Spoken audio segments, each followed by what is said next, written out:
Hey there, Mike again. I've got another compressor video today on using an aftercooler. Now you'll find a lot of videos out there on aftercoolers. This one is, the ones you'll see mostly are on big compressors, 60, 80 gallons and up. I wanted to show you that it's just as good to use it on a 20 to 30 gallon that a lot of us have. And if you get below 20, it's probably not necessary because it doesn't take that long, and you're going to get moisture in the tank, but just regular oil, water, filter traps, and desiccant and stuff like that is enough to dry it off, the air. But you obviously want dry air, because if not, it's going to get moisture in your tools, which isn't good. If you use air tools, if you do any kind of spray painting or sandblasting or plasma cutting, or then you have your impact drivers and stuff, you don't want to get water in any of that moisture.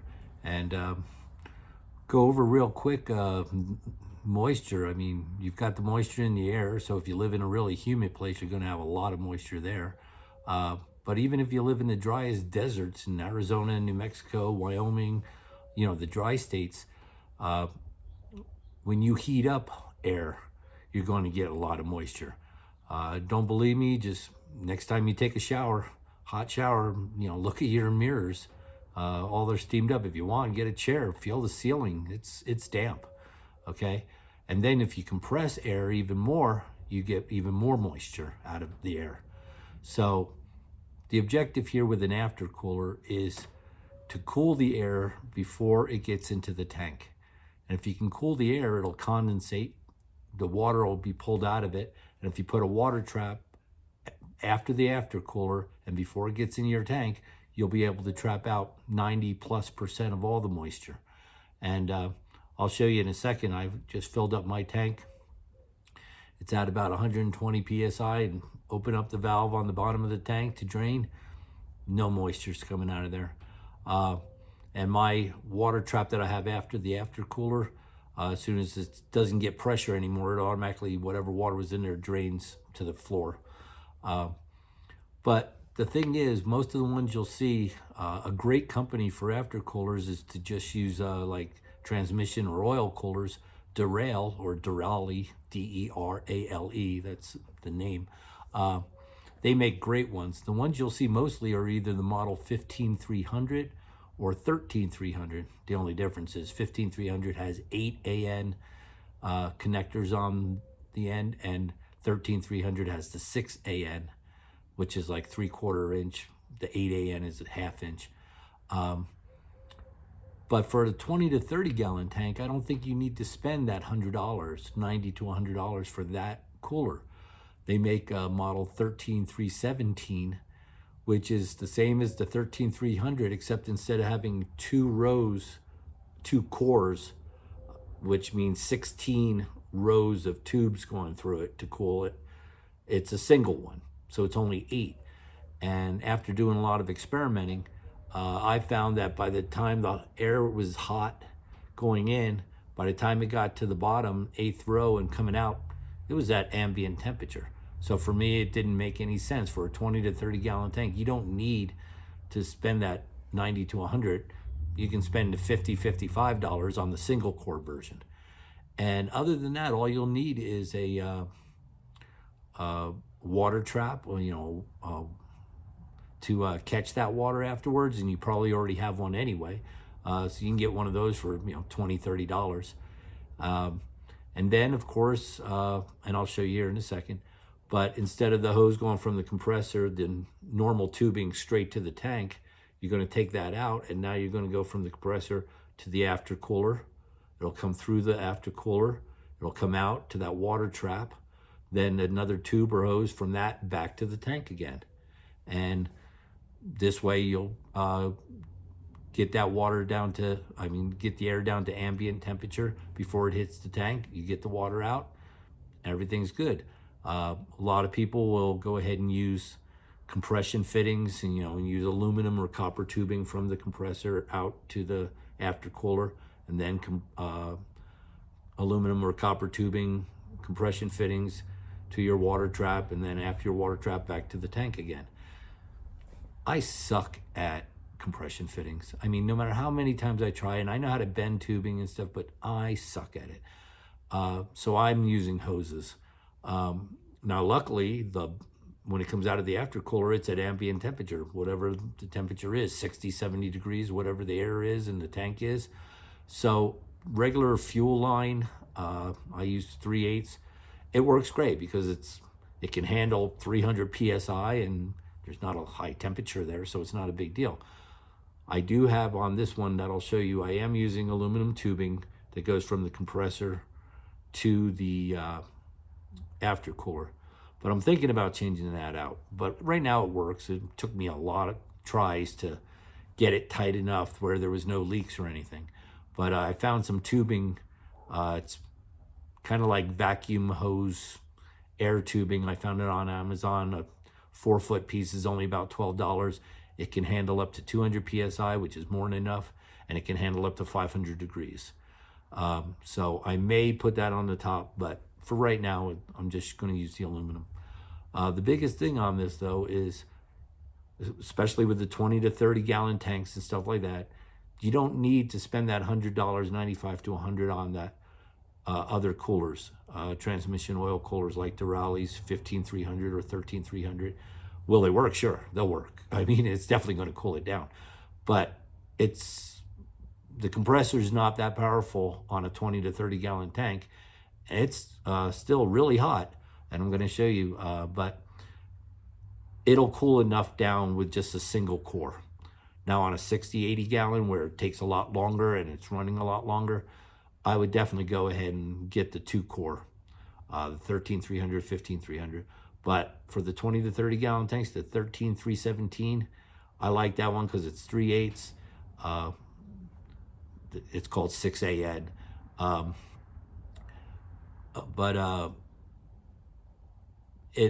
getting the adapters, they're only a couple dollars each. Like I'm using, like I said, barb fittings now, hoses on the bottom.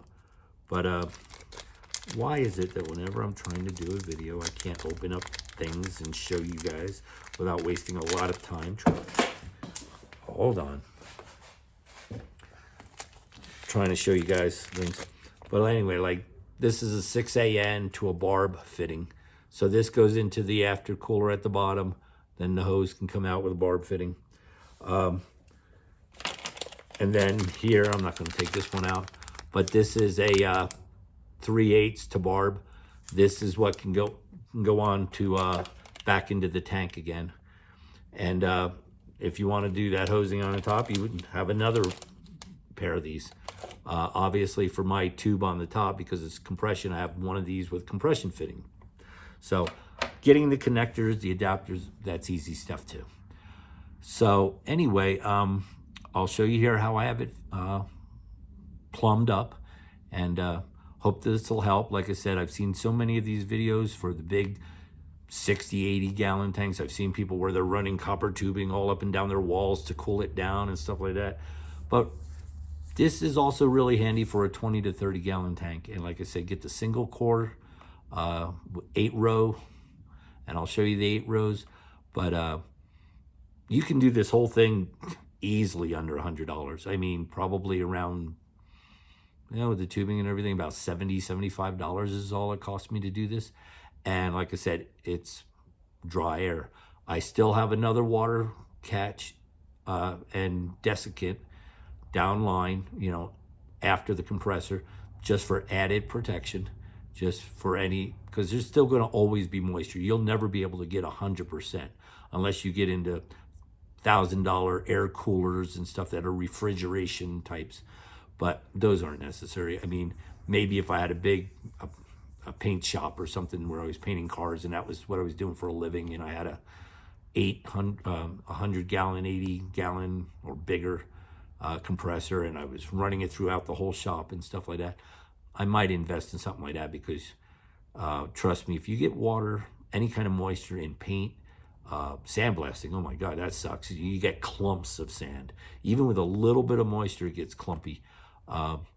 Plasma cutters, man, it starts spitting. You can tell because it starts spitting, and you can tell you got moisture in the air. Your air tools, when I lived on the East Coast and it was really humid, I used to have to open up my tools at least once a year because you could even see almost rust starting in there. So I was always having to keep them oiled and lubed and cleaned out because the moisture gets in there. So anyway, I'll show you here in a second. Don't forget, if you can, subscribe, throw a thumbs up, whatever. I don't get anything out of it, but it's nice to see that people actually watch these and maybe they learn something. And like I said, this is just an idea for you to do it your way.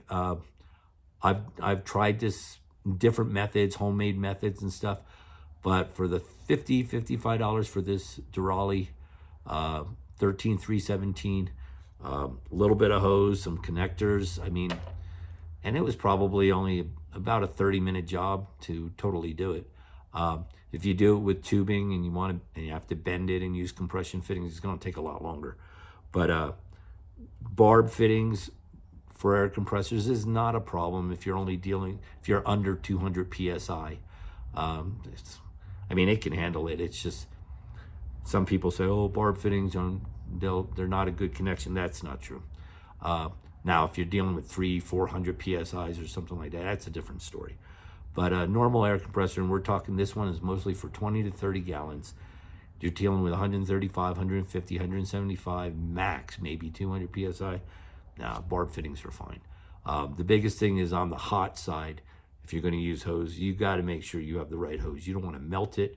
You don't want to burst that hose. I found some, like I said, if you do some research, you can do it. Okay, so first, let me show you. This tube in my hand is what was connected back there and then straight up to my compressor. And that is what I took off. Put that back over here. So here, where I took it off, I put on a 3/8 to compression fitting. Like I said, I suck at this. Then, this is that 6AN adapter. Here's my cooler, and I'll explain it, to compression. I built a homemade little bracket here to the cover screws to bolt it in, and then just got a little bit of banding strap here just to make it nice and firm. Anyway, this is the Durali, whatever, single core. It's got 8 rows, 1, 2, 3, 4, 5, 6, 7, and 8. And when it comes out of here, a lot of people don't realize how hot it is. I measure it with my heat gun, and it was 275 degrees. You don't want to touch it. Don't believe me? Look at that. I touched it accidentally. Burned really good. And another reason I might want to put the tubing on there, but make sure you get the right tubing. But when I take that same heat gun and measure right here, it was ambient temperature, about 68, 70 degrees, whatever the outside was. It was the same as the tank temperature. So it cools all that air. By the time it gets here, or here, I can grab it. It's up here, it's warm. Here, it's still really hot to the touch. Here, it's warm. Here, you can barely feel it. Here, it's cold. It's room temperature. And then from here, like I said, I'm using now the barbed, and I'm using fuel line, 3/8, can handle over 300 psi. Temperature about 175 degrees max, which is not a problem because it's, like I said, it's at 60, 70. Water trap. Then from here, I go back into here, and I put a 3/8 when I took off that original tubing, 3/8 to a barb. And then when my air compressor, mine's automatic, when the pressure stops, it automatically drains any water out. But like I said, this is really simple. It was about $53, $54 on Amazon for this. I already had tubing, but you can get a whole 20 foot of tubing really cheap. This hose, I got it at the local hardware store.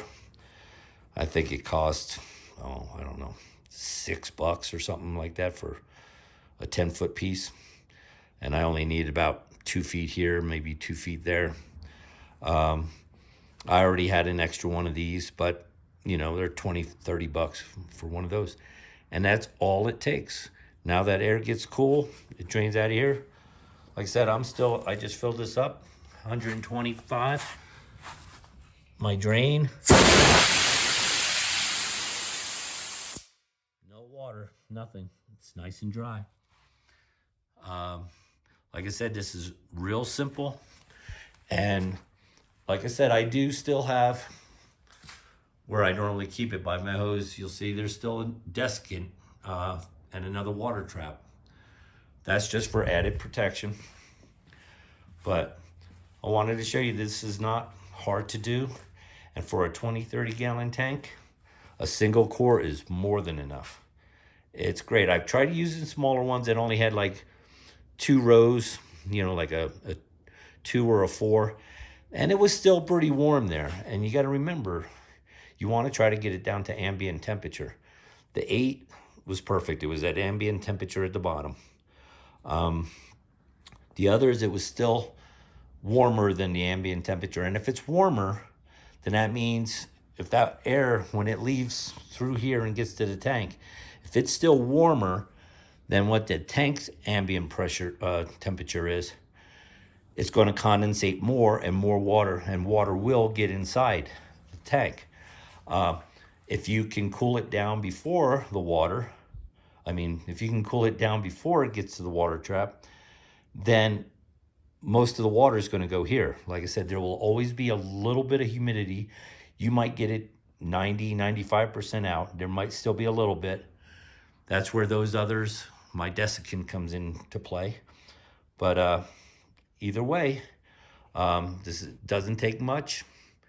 I just, hook that up. It doesn't really distract or doesn't affect anything. Now when the air comes out, it's really super dry, and make it even drier. Now my plasma cutting's perfect, my sandblasting, painting, and everything. So anyway, I hope that helps. Like I said, the one I got, $55, the Durail, 13,317. That's the single core. If you have a bigger compressor and you want to do it, get the 13,300, or if you want to go with the 1/2 inch instead of 3/8, go with the 15,300.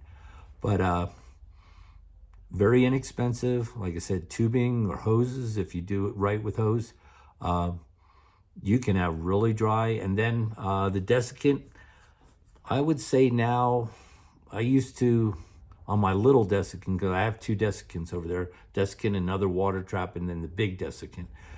The little desiccant, before I did this cooler, I would probably have to take the desiccant out and re-dry it in the microwave or something about, once every 4 or 5 weeks, about once a month. It depends on how much you use it, of course, about once a month.